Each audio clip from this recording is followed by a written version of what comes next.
സാന്നിധ്യം, ദൈവവചനത്തിൻ അഭിഷേകം, മഹിമയിൽ വാണിടും യേശു കർത്താവിന്റെ സാന്നിധ്യം.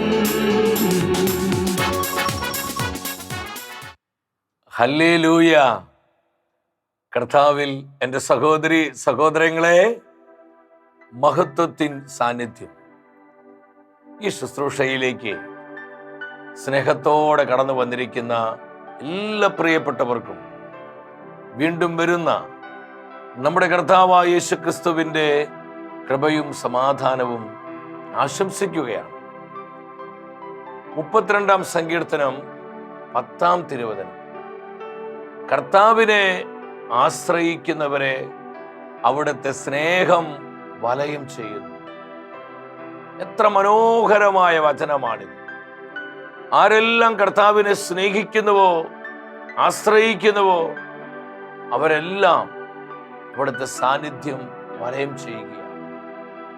കർത്താവിൻ്റെ സ്നേഹത്തിൻ്റെ വലയത്തിലാണ് നമ്മൾ ഓരോരുത്തരും. നമ്മൾ എന്തുമാത്രം സുരക്ഷിതരാണ്. ഈ വചനം തരുന്ന ഉറപ്പിൽ പൂർണ്ണമായി വിശ്വസിച്ചുകൊണ്ട് ഇന്നത്തെ ശുശ്രൂഷകളിലേക്ക് നമ്മൾ പ്രവേശിക്കുകയാണ്. കർത്താവിൻ്റെ സ്നേഹത്തിൻ്റെ വലയം നമ്മുടെ കുടുംബങ്ങൾക്ക് ചുറ്റും കെട്ടപ്പെടുവാൻ, കർത്താവിൻ്റെ സ്നേഹത്തിൻ്റെ വലയം നമ്മുടെ കുഞ്ഞുങ്ങൾക്കും നമ്മുടെ പ്രിയപ്പെട്ടവർക്കും നമ്മുടെ സമൂഹത്തിന് ചുറ്റെല്ലാം ഉയർത്തപ്പെടുവാൻ ആഗ്രഹിച്ചുകൊണ്ട് നമ്മൾ കർത്താവിൻ്റെ നാമം വിളിച്ച് പ്രാർത്ഥിക്കുക. നമ്മുടെ മനസ്സിൻ്റെ ഭാരങ്ങള്, ഹൃദയത്തിന്റെ വേദനകൾ, നമ്മൾ അലട്ടുന്ന ഒരുപാട് പ്രതിസന്ധികളുണ്ട്. എല്ലാം കർത്താവിന്റെ കരങ്ങളിലേക്ക് ഏൽപ്പിച്ചു കൊടുത്ത്, നമ്മെ വിളിച്ചവൻ വിശ്വസ്തനാണ്, നമ്മെ തെരഞ്ഞെടുത്ത കർത്താവ് സർവശക്തനാണ്. സഹോദരങ്ങളെ, അവിടുത്തെ സ്നേഹത്തിന്റെ പൊതിച്ചൽ, കർത്താവിന്റെ സ്നേഹത്തിന്റെ വലയം നമ്മൾ അനുഭവിച്ചുകൊണ്ട് ഒരു നിമിഷം നമ്മൾ ആയിരിക്കുന്നിടത്ത് വളരെക്കരം ഉയർത്തി പ്രകാരം പ്രാർത്ഥിക്കുന്നു. കർത്താവായ ദൈവമേ, അങ്ങയുടെ സാന്നിധ്യം ഞങ്ങൾക്ക് തരണമേ. ദൈവ സാന്നിധ്യത്തിന്റെ പൊതിച്ചൽ നൽകണമേ. ദൈവകൃപയുടെ വർദ്ധനവ് നൽകണമേ. ദൈവശക്തിയുടെ വെളിപ്പെടൽ നൽകണമേ. പരിശുദ്ധാത്മാവേ വരണമേ. കർത്താവിന്റെ സ്നേഹത്താൽ ഞങ്ങൾ വലയം ചെയ്യണമേ. ആത്മാവേ ഞങ്ങളോട് സംസാരിക്കണമേ. ഞങ്ങളെ വിശുദ്ധീകരിക്കണമേ. ഞങ്ങളെ ശക്തീകരിക്കണമേ. ഹല്ലേലൂയ. കരങ്ങൾ അടിച്ച് ആത്മാവിൽ നിറഞ്ഞ് നമ്മൾ പാടി പ്രാർത്ഥിക്കുക. നമ്മുടെ കുടുംബങ്ങളിലേക്ക് കർത്താവിന്റെ മഹത്വം ഇറങ്ങുന്ന സമയം, പരിശുദ്ധാത്മാവ് ഓരോ വ്യക്തിയെയും വ്യക്തിപരമായി തൊടുന്ന സമയമാണ്. നമ്മുടെ ആവശ്യങ്ങൾ, നിയോഗങ്ങളെല്ലാം ഏൽപ്പിച്ചു കൊടുത്ത് സ്വർഗത്തിന്റെ തീ അതിന്മേൽ ഇറങ്ങുവാൻ, റുഹായുടെ കാറ്റടിക്കുവാൻ ആഗ്രഹിച്ചുകൊണ്ട് ഒരു മനസ്സോടെ പാടി പ്രാർത്ഥിക്കുന്നു. Amen, amen. Glory Jesus.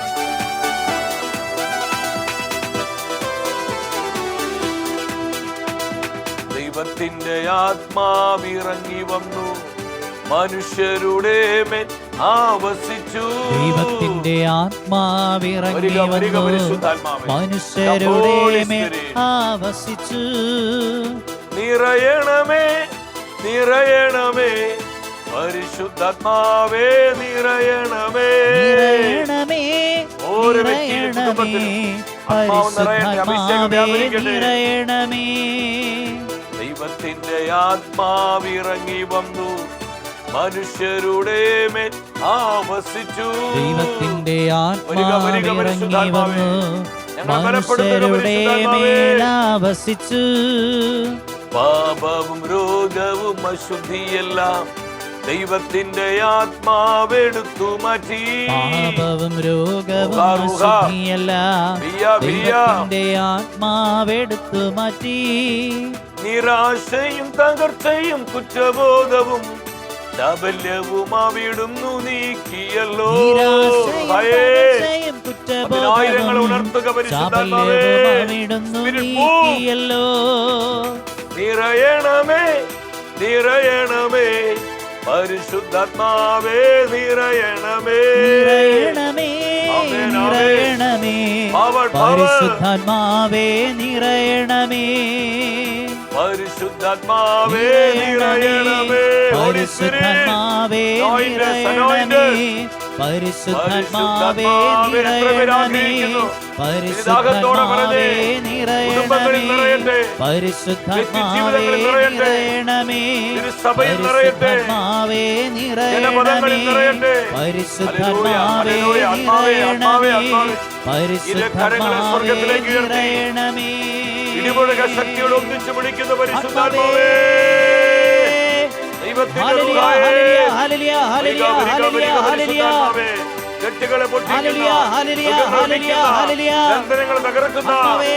അഭിഷേക ഹല്ലേലൂയ ശക്തിയായി ഹല്ലേലൂയ വരിക വരിക ഹല, പരിശുദ്ധാത്മാവേ. Hala, Hala, Hala, Hala, Hala, Hala, Hala. Hallelujah, hallelujah, hallelujah. ആരാധന, ആരാധന. ഓരോ വ്യക്തി അഭിഷേകം ചെയ്യണമേ, കുടുംബങ്ങൾ അഭിഷേകം ഹല്ലേലൂയ, ചെയ്യണമേ, ഹല്ലേലൂയ. കൂട്ടായ്മകളെ സമൂഹങ്ങൾ ഹല്ലേലൂയ അഭിഷേകം ഹല്ലേലൂയ ചെയ്യണമേ. ഹല്ലേലൂയ ദൈവശക്തിയുടെ ഹല്ലേലൂയ വ്യാപനത്താൽ ഹല്ലേലൂയ അനേകം ആയിരങ്ങൾ ഉണർത്തണമേ.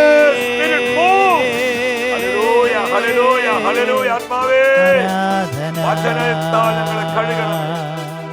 കർത്താവിന്റെ വചനത്താൽ ഞങ്ങളെ കഴുകണമേ, ഞങ്ങളെ ശുദ്ധീകരിക്കണമേ. ആരാധന. Anoint us, anoint us, anoint us. Holy Spirit, Holy Spirit. ആത്മാവേ ആത്മാവേ Oh, ആത്മാവേ Holy ആത്മാവേ Spirit, Holy Spirit, Holy Spirit, Holy Spirit. പരിശുദ്ധ അമ്മ മാതാവേ, ശൗസേ പിതാവേ, സകല വിശുദ്ധരെ മലാഖമാരെ ഞങ്ങൾക്കായി പ്രാർത്ഥിക്കണമേ. ആമേൻ. ആമേൻ. ഹല്ലേലൂയ. ഹല്ലേലൂയ.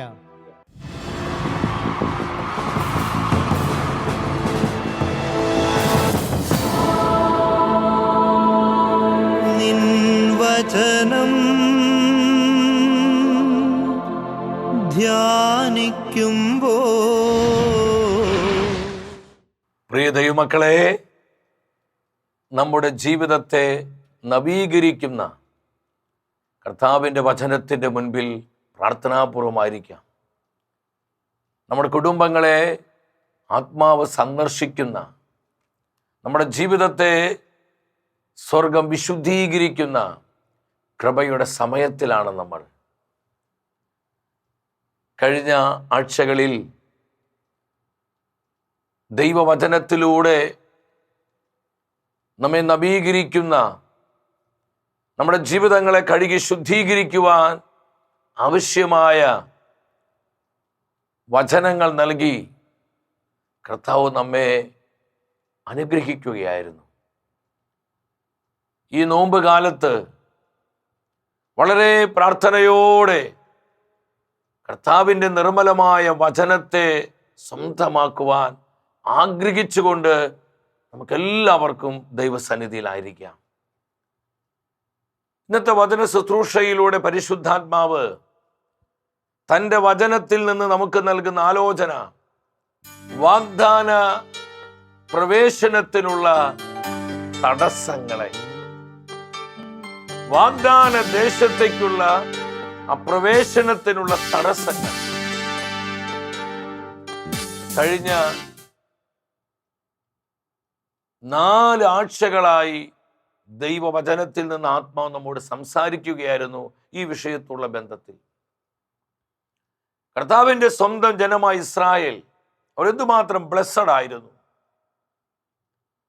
അവർ ആത്മീയ പാനീയം കുടിച്ചു,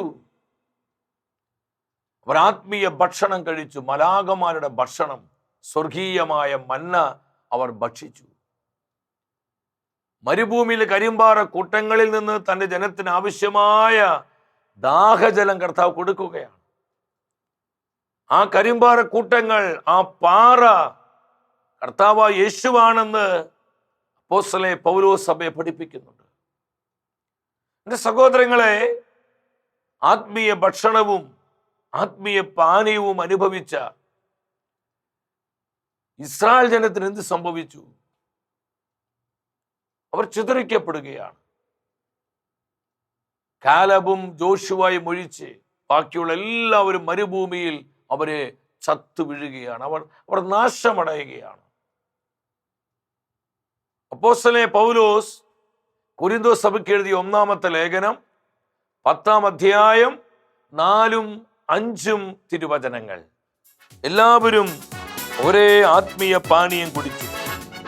തങ്ങളെ അനുഗമിച്ച ആത്മീയ ശിലയിൽ നിന്നാണ് അവർ പാനം ചെയ്തത്. എല്ലാവരും ഒരു ആത്മീയ ഭക്ഷണം കഴിച്ചു.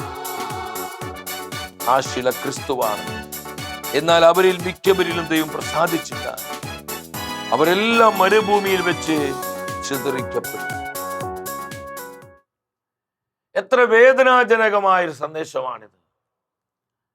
ഈ വചനത്തിലൂടെ ദൈവത്തിന്റെ ആത്മാവ് എന്താണ് നമ്മോട് സംസാരിക്കുന്നത്? ഞാൻ പലപ്പോഴും അതിശയത്തോടു കൂടി വചനം ധ്യാനിച്ചിട്ടുണ്ട്. എൻ്റെ ദൈവമേ, എന്തുമാത്രം അനുഗ്രഹീതനായിരുന്നു കർത്താവിന്റെ ഉടമ്പടിയുടെ ജനമായ ഇസ്രായേൽ. എന്നാൽ അവർ ചിതറിക്കപ്പെടുകയാണ്. അവരിൽ മിക്കവരിലും ദൈവം പ്രസാദിച്ചില്ല. എന്തുകൊണ്ടാണ് മരുഭൂമിയിൽ അവർ ചിതറിക്കപ്പെട്ടത്? വാഗ്ദാന ദേശത്ത് പ്രവേശിക്കാൻ എന്തുകൊണ്ട് ഈ ജനത്തിന് കഴിഞ്ഞില്ല? അവർക്ക് സംഭവിച്ച ആത്മീയ അപജയം, പരാജയം എന്തായിരുന്നു? നാം ഒന്നാമതായി കണ്ടു, അവർ കർത്താവിനോട് കൂടെ യാത്ര ചെയ്യുമ്പോഴും അവരുടെ ഹൃദയം കർത്താവിലായിരുന്നില്ല. അവർ തിന്മ ആഗ്രഹിച്ചു. അവരുടെ മോട്ടീവ് ശരിയായിരുന്നില്ല. അവർ തിന്മ ആഗ്രഹിച്ചു. രണ്ടാമതായി നമ്മൾ കണ്ടു, അവർ വിഗ്രഹാരാധകരായി മാറി. വെറും പുല്ല് തിന്നുന്ന കാളക്കുട്ടിക്ക് സർവശക്തനായ ദൈവമായ കർത്താവിന്റെ മഹത്വം കൊടുക്കുകയാണ്. കർത്താവിനെ നിന്ദിച്ച് അപമാനിക്കുകയാണ്. മൂന്നാമതായി നമ്മൾ കണ്ടു, അവർ വ്യഭിചാരം ചെയ്തു. ജഡപാപത്തിൽ മുഴുകി കർത്താവിന്റെ പരിശുദ്ധിക്ക് അവർ കളങ്കം വരുത്തുകയാണ്. അതവർക്ക് വലിയ ദോഷമായി ഭവിക്കുകയാണ്. നമ്മൾ ഇന്ന് ധ്യാനിക്കാൻ പോകുന്നത് രണ്ട് കാര്യങ്ങളാണ്. നാലാമതായി, അവർ കർത്താവിനെ പരീക്ഷിച്ചുവെന്ന് പരിശുദ്ധ വചനം പഠിപ്പിക്കുകയാണ്. പൗലോസ്ലീഹ കൊരിന്തോസ് സഭയ്ക്ക് എഴുതിയ 1-ാമത്തെ ലേഖനം 10-ാം അധ്യായം 9-ാമത്തെ വചനം. എന്നാൽ അവരിൽ ചിലർ ചെയ്തതുപോലെ നാം കർത്താവിനെ പരീക്ഷിക്കരുത്. ആരെല്ലാം കർത്താവിനെ പരീക്ഷിച്ചുവോ അവരെല്ലാം പാമ്പ് കടിയേറ്റ് മരിച്ചുവെന്ന് ദൈവത്തിന്റെ വചനം സാക്ഷ്യപ്പെടുത്തുകയാണ്. നാം കർത്താവിനെ പരീക്ഷിക്കരുത്. എന്താണ് കർത്താവിനെ പരീക്ഷിക്കുന്നു പറയുന്നത്? കർത്താവിന്റെ പ്രവൃത്തികളിൽ സംശയിക്കുക, കർത്താവിന്റെ പരിപാലനയിൽ അവിശ്വസിക്കുക, കർത്താവ് ചെയ്ത നന്മകളെല്ലാം വിസ്മരിച്ചുകൊണ്ട് അവിടുത്തോട് മറുതലിക്കുക. ഇതാണ് കർത്താവിനെ പരീക്ഷിക്കുക പറയുന്നത്. 77-ാം സങ്കീർത്തനം 18, 19, 20 വചനങ്ങൾ നോക്കുമ്പോൾ അവിടെ നമുക്ക് കാണാൻ പറ്റും, അവർ മരുഭൂമിയിൽ വെച്ച് കർത്താവിനെ പരീക്ഷിച്ചു. അവിടുത്തെ പ്രവൃത്തികൾ അവർ സംശയിച്ചു. അവർ പറഞ്ഞു, ഈ മരുഭൂമിയിൽ പാറക്കെട്ടുകളിൽ നിന്ന് നമുക്ക് ആവശ്യമായി ദാഹജലം ലഭിച്ചു. എന്നാൽ ഈ മരുഭൂമിയിൽ നമുക്ക് വേണ്ടി മേശയൊരുക്കുവാൻ ദൈവത്തിന് കഴിയുമോ? എന്തുമാത്രം ദൈവത്തിന്റെ പരിപാലന കാണുകയും കേൾക്കുകയും അനുഭവിച്ചവരുമാണ് ഈ ജനം. കർത്താവ് തന്റെ വലതുകരം നീട്ടി ചെങ്കടൽ വിഭജിച്ചുകൊണ്ട് തന്റെ ജനത്തെ മുന്നോട്ട് നയിച്ചു. ആ കയ്പുള്ള വെള്ളം മാറയിലെ കയ്പുനീര് മധുരമുള്ള ജലമാക്കി കർത്താവ് തന്റെ ജനത്തെ അനുഗ്രഹിക്കുകയാണ്. എത്രയോ ശത്രുകരങ്ങളിൽ നിന്ന് കർത്താവ് അവരെ പ്രൊട്ടക്ട് ചെയ്തു. മലാഗമയുടെ ഭക്ഷണമായി സ്വർഗീയ മന്ന പൊഴിച്ച് അവരെ തീറ്റിപ്പോറ്റി. കാടപ്പക്ഷികളെ കൊടുത്തു. എൻ്റെ പ്രിയപ്പെട്ടവരെ ശ്രദ്ധിക്കണമേ, എന്തുമാത്രം ദൈവ പരിപാലനയുടെ അനുഭവം കണ്ടവരും അനുഭവിച്ചവരുമാണ് ഈ ജനം. എന്നാൽ അവർ പറയുകയാണ്, മരുഭൂമി ഇനിയും മേശ ഒരുക്കുവാൻ ദൈവത്തിന് കഴിയും. ഇനിയും മരുഭൂമി നമ്മളെ പരിപാലിക്കുവാൻ, നമ്മളെ പോറ്റി വളർത്തുവാൻ ദൈവത്തിന് കഴിയുമോ? ദൈവത്തിന്റെ പ്രവർത്തികളെ, കർത്താവിന്റെ പരിപാലനയെ അവർ സംശയിക്കുക. എൻ്റെ സഹോദരങ്ങളെ, ഇത് നമ്മുടെ ജീവിതത്തിലുമുണ്ട്. ഞാൻ സ്നേഹത്തോടെ ചോദിക്കട്ടെ, നമ്മൾ എന്തുമാത്രം കർത്താവിന്റെ പരിപാലന അനുഭവിച്ചവരാണ്? പിന്നെ എന്തിനാ ഇനി നമ്മൾ സംശയിക്കുന്നത്? ഈ പ്രതിസന്ധികൾ നിറഞ്ഞ ഈ നാളുകളിൽ സാമ്പത്തികമായ ഞെരുക്കങ്ങൾ ഒരു വശത്ത്, മറുവശത്ത് കുടുംബ തകർച്ചകള്, പരാജയങ്ങള്, വിട്ടുമാറാത്ത രോഗങ്ങള്,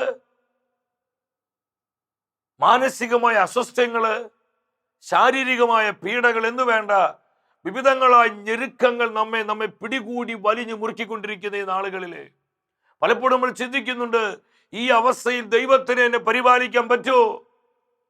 എന്റെ കുടുംബത്തെ താങ്ങുവാനും വളർത്തുവാനും ദൈവമായ കർത്താവിന് കഴിയുമോ? നമ്മുടെ ഹൃദയത്തിൽ അനേകം ചോദ്യങ്ങൾ ഉയരുന്നുണ്ട് സഹോദരങ്ങളെ. ഇന്നലകളിൽ ദൈവം ചെയ്ത ദൈവത്തിന്റെ കരുതല്, ദൈവത്തിന്റെ കാരുണ്യം, ദൈവത്തിന്റെ പരിപാലന നാം വിസ്മരിച്ചു പോകുന്നു. നാം പലപ്പോഴും സംശയിക്കുന്നു, നാം അവിശ്വസിച്ച് കളയുന്നു. സഹോദരങ്ങളെ, ഇതാണ് കർത്താവിനോടുള്ള പരീക്ഷ. നമ്മൾ കർത്താവിനെ പരീക്ഷിക്കുകയാണ്. ഇതെല്ലാം അനുഭവിച്ച, ഇതെല്ലാം ദാനമായി നമ്മിലേക്ക് പകർന്ന ദൈവമായ കർത്താവിനെ പലപ്പോഴും നമ്മൾ വിസ്മരിച്ചു കളയുന്നു. ഇസ്രായേൽ ജനത്തിന് പറ്റിയ തെറ്റതാണ്. 106 സങ്കീർത്തനം 13 പറയുന്നുണ്ട്, അവൾ കർത്താവിനെ സ്തുതിച്ചു പാടി, മതിമറന്ന് അത്ഭുതങ്ങൾ കണ്ടപ്പോൾ, ദൈവത്തിന്റെ പ്രവൃത്തികൾ വെളിപ്പെട്ടപ്പോൾ, ശത്രുകരങ്ങളിൽ നിന്ന് തന്റെ ജനത്തെ ദൈവം സംരക്ഷിച്ചപ്പോൾ ജനം സ്തുതിച്ചു പാടി, ദൈവം നല്ലവനാണ്, അവൻ മഹോന്നതനാണ്, നമ്മുടെ കർത്താവ് യുദ്ധവീരനാണ്. കർത്താവിന്റെ സ്വഭാവങ്ങൾ ഏറ്റുപറഞ്ഞ് ജനം സ്തുതിച്ചു പാടി. എന്നാൽ അടുത്ത വചനം എന്താ പറയുന്നത്? അതിവേഗം അവിടുത്തെ പ്രവൃത്തികൾ അവർ മറന്നു കളഞ്ഞു. ശ്രദ്ധിക്കണമേ എന്റെ സഹോദരി സഹോദരങ്ങളെ, ഇത് നമുക്കുള്ള കർത്താവിന്റെ ആലോചനയാണ്. എന്നാൽ അതിവേഗം അവരുടെ ജീവിതത്തിലുള്ള കർത്താവിന്റെ പ്രവൃത്തികളെ അവർ മറന്നു കളയുകയാണ്. പലപ്പോഴും ഇത് നമ്മുടെ ജീവിതമല്ലേ, അല്ലേ? നമ്മുടെ കുടുംബത്തിന് വേണ്ടി, നമ്മുടെ കുഞ്ഞുങ്ങൾക്ക് വേണ്ടി, നമുക്ക് ഓരോരുത്തർക്കും വേണ്ടി കർത്താവ് ചെയ്ത എത്രയോ വിസ്മയകരമായ പ്രവൃത്തികളുണ്ട്. നമ്മളത് മറന്നു പോകുന്നു. പെട്ടെന്നൊരു ക്രൈസിസ് ഉണ്ടാകുമ്പോൾ ഇന്നലകളിൽ നടത്തിയ കർത്താവിന്റെ കരുതൽ നമ്മൾ വിസ്മരിക്കുന്നു. നമ്മൾ അസ്വസ്ഥരാകുന്നു, ആകുലപ്പെടുന്നു, ഇറിറ്റേറ്റഡ് ആകുന്നു, പരസ്പരം നമ്മൾ ദ്വേഷിക്കുന്നു, പരസ്പരം നമ്മൾ വെറുക്കുന്നു, മുൻകോപികളാകുന്നു, സംശയാലുക്കളാകുന്നു. എന്താ ഈ തകർച്ചയുടെ കാരണം? നമ്മൾ ദൈവത്തിന്റെ പ്രവൃത്തികളെ മറന്നു കളയുന്നു. ഇന്നലകളിൽ കരം പിടിച്ച, ഇന്നലകളിൽ പരിപാലിച്ച, ഇന്നലകളിൽ കരുതിയ കർത്താവിന്റെ വിശ്വസ്തത നമുക്ക് വിശ്വസിക്കാൻ പറ്റുന്നില്ല. സഹോദരങ്ങളെ, ഇതാണ് കർത്താവിനോടുള്ള പരീക്ഷ എന്ന് പറയുന്നത്. പൗലോസിലെ സഭയെ പഠിപ്പിക്കുന്നുണ്ട്. തെസ്സലോനിക്ക സഭയ്ക്ക് എഴുതിയ 1 ലേഖനം 5:24 നമ്മെ വിളിച്ച കർത്താവ് വിശ്വസ്തനാണ്, അവിടുന്ന് അതനുസരിച്ച് പ്രവർത്തിക്കും. ശ്രദ്ധിച്ച് എല്ലാവരും ശ്രദ്ധിക്കണമേ. വിളിച്ച കർത്താവ് വിശ്വസ്തനാണ്, അവിടുന്ന് അതനുസരിച്ച് പ്രവർത്തിക്കുമെന്നുള്ള ഈ വചനത്തിൽ എത്ര പേർക്ക് ചങ്കുറപ്പിക്കാൻ പറ്റും? കർത്താവിന്റെ വിശ്വസ്തതയിൽ വിശ്വസിക്കുക സഹോദരങ്ങളെ. അവിടുന്ന് ഒരിക്കലും നമ്മളെ ചതിക്കുകയില്ല. കർത്താവ് നമ്മൾ ഒരിക്കലും തള്ളിക്കളയുകയില്ല, നമ്മൾ ഉപേക്ഷിക്കുകയില്ല. നമ്മുടെ നാശം ഒരിക്കലും കർത്താവ് ആഗ്രഹിക്കുന്നില്ല. സംശയിക്കാതെ കർത്താവിന്റെ വിശ്വസ്തതയിലും കാരുണ്യത്തിലും പരിപാലനയിലും വിശ്വസിക്കുക. അതാണ് അവിടുത്തെ ഹൃദയത്തെ ആനന്ദിപ്പിക്കുന്നത്. 4-മത്തെ കാരണം അതാണ്. വാഗ്ദാന പ്രവേശന തടസ്സമായത് അവർ കർത്താവിനെ പരീക്ഷിച്ചു. ഈ തകർച്ച നമ്മുടെ ജീവിതത്തിൽ ഉണ്ടാകരുത്. വിശ്വാസത്തിൽ വളരണം, കൃപയിൽ വളരണം. കർത്താവിന്റെ വിശ്വസ്തതയിലും പരിപാലനയിലും നാം ദിനം പ്രതി വളർന്ന് നമ്മൾ പെരുകുന്നവരായി മാറണം. അതാണ് സ്വർഗത്തിന്റെ പദ്ധതി. 5-മത്തെ കാരണം എന്താണെന്നറിയോ? പൗലോസിലെ കൊരിന്ത്യർ സഭയ്ക്ക് എഴുതിയ 1-ാമത്തെ ലേഖനം 10-ാം അധ്യായം 10-ാം വചനത്തിൽ പറയുകയാണ്, അവരിൽ ചിലർ പിറുപിറുത്തതുപോലെ നാം പിറുപിറുക്കരുത്. പിറുപിറുത്തവരെ എല്ലാം സംഹാരകൻ നശിപ്പിച്ചു കളഞ്ഞു. പിറുപിറുപ്പ് മുറുമുറുപ്പാണ്. നമ്മൾ ചിന്തിക്കുന്നത് ഇത്ര വലിയ പാപമാണെന്ന്. അതേ സഹോദരങ്ങളെ, നന്ദിയില്ലാത്ത അവസ്ഥ, സംതൃപ്തിയില്ലാത്ത അവസ്ഥ. ഞാൻ ചില ആത്മാക്കളെ കണ്ടിട്ടുണ്ട്. അവർക്കൊന്നില്ല സംതൃപ്തി, അവർ അസംതൃപ്തരാണ്. എന്തുമാത്രം കർത്താവിന്റെ സ്നേഹവും കരുതലും പരിപാലനയെല്ലാം അവരുടെ ജീവിതത്തിൽ ലഭ്യമായാലും അവർ അതിലൊന്നും അവർ ആനന്ദമുള്ളവരല്ല. അപ്പോൾ അവർ അസംതൃപ്തരാണ്. മറ്റുള്ളവരുടെ ജീവിതത്തിലേക്ക് നോക്കി അവരെന്തുമാത്രം അനുഗ്രഹിക്കപ്പെടുന്നു, ഇവർ എന്തുമാത്രം അനുഗ്രഹിക്കപ്പെടുന്നു, ദൈവം എന്തുമാത്രം അവരെ വളർത്തുന്നു, വലുതാക്കുന്നു എന്നൊക്കെ പറഞ്ഞ് ആശങ്കപ്പെട്ട്, അസ്വസ്ഥപ്പെട്ട്, പിറുപിറുത്ത്, വേദനിച്ച്, അസംതൃപ്തിയോടെ കഴിയുന്ന ഒത്തിരി ജീവിതങ്ങൾ ഞാൻ കണ്ടിട്ടുണ്ട്. എന്റെ സഹോദരങ്ങളെ, പിറുപിറുപ്പ് കൊടിയ അപകടമാണെന്ന് പരിശുദ്ധ വചനം പഠിപ്പിക്കുകയാണ്. പരിശുദ്ധാത്മാവുള്ള ഒരു വ്യക്തിയുടെ പ്രത്യേകത, അവന് വ്യക്തി എപ്പോഴും നന്ദിയുള്ള, കൃതജ്ഞതയുടെ, നന്ദിയുടെ സ്പിരിറ്റിൽ, ചൈതന്യത്തിൽ ജീവിക്കുന്നവരായിരിക്കും. നമുക്ക് എന്തുമാത്രം നന്ദി പറയാനുണ്ട്. നമ്മളിപ്പോഴും ലഭിക്കാത്തതിനെ പ്രതി പിറുപിറുക്കുകയാണ്. പലപ്പോഴും കർത്താവിൻ്റെ പ്രവർത്തികൾക്കെതിരെ പിറുപിറുക്കുന്നു. ഒരു സഹനം വരുമ്പോൾ, ഒരു ഞെരുക്കം വരുമ്പോൾ, ഒരു ചെറിയ രോഗപീഠ വരുമ്പോൾ, ഒരു പ്രതിസന്ധി വരുമ്പോൾ, ഒരു പരാജയം വരുമ്പോൾ, അതിലുള്ള ദൈവ പദ്ധതിയെ തിരിച്ചറിയാൻ പറ്റാതെ നമ്മൾ അങ്ങോട്ടും ഇങ്ങോട്ടും പിറുപിറുത്ത് മുറുമുറുത്ത് സഹോദരങ്ങളെ പരസ്പരം നശിക്കുകയാണ്. നമ്മൾ സ്വയം നശിക്കുകയാണ്. നമ്മുടെ ആത്മീയ തകർച്ചയുടെ കാരണത സഹോദരങ്ങളെ, എന്തുമാത്രം വലിയ കൊടിയ തകർച്ചയാണ് ഇത് നമ്മൾ മനസ്സിലാക്കുക. 106 സങ്കീർത്തനം 25 വചനത്തിൽ പറയുന്നുണ്ട്, ദൈവത്തിന്റെ പരിപാലനയെ ഓർത്ത് നന്ദി പറഞ്ഞ് ദൈവത്തെ മനം തുറന്ന് മഹത്വപ്പെടുത്തേണ്ട ഇസ്രായേൽ ജനം തങ്ങളുടെ കൂടാരങ്ങളിൽ ഇരുന്നവർ പിറുപിറുക്കുകയാണ്. ആ പിറുപിറുത്തവരെല്ലാം നാശത്തിലെത്തുകയാണ്. നമ്മുടെ കുടുംബങ്ങൾ പിറുപിറുപ്പിന്റെ കുടുംബങ്ങളാകരുത്. നമ്മുടെ ജീവിതങ്ങൾ പിറുപിറുപ്പിന്റെ ജീവിതങ്ങളാകരുത്. നമ്മുടെ ബന്ധങ്ങളിൽ, നമ്മുടെ പ്രവർത്തന മണ്ഡലങ്ങളിൽ, ശുശ്രൂഷ മേഖലകളിൽ പിറുപിറുപ്പിന്റെ ദുരാത്മാവ് ഉണ്ടാകരുത്, പൈശാചികത ഉണ്ടാകരുത്. സ്നേഹത്തിൻ്റെയും നന്ദിയുടെയും കൃതജ്ഞതയുടെയും ആനന്ദത്തിൻ്റെയും ജീവിതമുള്ളവരാണ് പരിശുദ്ധാത്മാവുള്ളവർ. അവരാണ് കർത്താവിന്റെ ജനം. കർത്താവിന്റെ ചങ്കിലെ ചോരയാൽ കഴുകപ്പെട്ടവർ, മുദ്ര ചെയ്യപ്പെട്ടവർ. സഹോദരങ്ങളെ, ഈ സത്യം തിരിച്ചറിഞ്ഞ ഈ ലോകത്തിൽ കൃപയിൽ പെരുകുന്നവരായി നമ്മൾ ജീവിക്കണം. ഈ നോമ്പുകാലം നമ്മോട് ആവശ്യപ്പെടുന്നതാണ്. വാഗ്ദാന ദേശത്ത് പ്രവേശനത്തിന് തടസ്സമായ ആത്മീയ തകർച്ചകളെ കുറിച്ചാണ് കർത്താവിന്റെ വചനത്തിൽ നമ്മൾ ധ്യാനിച്ചത്. ശ്രദ്ധിക്കണമേ, നമ്മുടെ നിത്യതയെ തടസ്സപ്പെടുത്തുന്ന, നമ്മുടെ നിത്യജീവനെ അപകടപ്പെടുത്തുന്ന ഈ 5 കാര്യങ്ങൾ നിങ്ങൾ മറന്നു പോകരുത്. അവർ തിന്മ ആഗ്രഹിച്ചു, അവർ വിഗ്രഹാരാധകരായി, അവർ വ്യഭിചാരം ചെയ്തു, അവർ കർത്താവിനെ പരീക്ഷിച്ചു. 5ാമത് അവർ പിറുപിറുത്തു. സംഹാരകൻ പിറുപിറുത്തവരെയെല്ലാം നശിപ്പിച്ചു കളഞ്ഞു.